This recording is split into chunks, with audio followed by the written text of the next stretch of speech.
All right, everyone. I'm Jimmy O'Day. I'm a Congressional Fellow in Senator Brian Schatz's office. So here we are as science fellows, extremely qualified to analyze and interpret academic research articles. Yet, unless you've pirated university email credentials, most of us don't have full access to use a tool we are uniquely trained to use.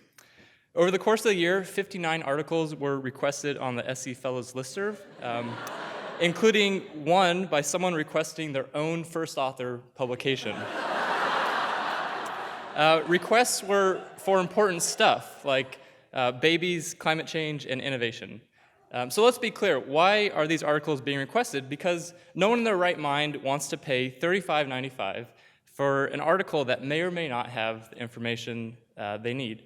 So the thesis of my presentation is that it doesn't have to be this way.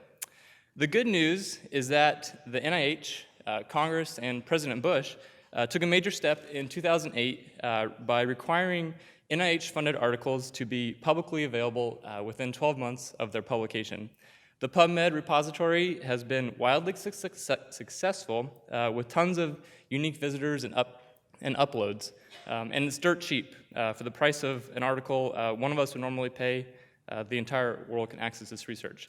OSTP liked this idea, and they invited other agencies to join the party, but these policies are still a patchwork with inconsistencies. Namely, these plans don't adequately address text mining and data mining. You might ask, what's the big deal with text mining?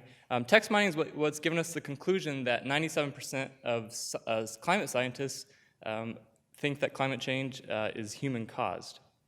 So what can we do? The good news is there's a bipartisan bill in both the House and the Senate that would codify what OSTP has set out to do and make policies consistent across agencies, including text mining policies.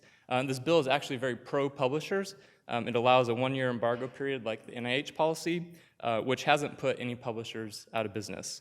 But you never know what Congress will do. In the meantime, if you're still a publishing scientist, you can submit a pre-crafted, legally robust addendum to the next article you submit to retain the rights to freely distribute your work.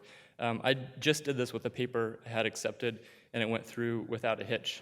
If you're going back to the university world, you can advocate for a campus-wide open access policy. This is like the NIH policy for a college campus.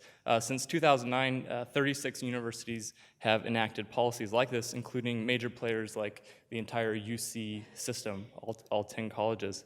And so I leave you with the idea that the public must have access to publicly funded research, and with a saying from one of the original champions of tearing down walls, President Ronald Reagan. Thanks.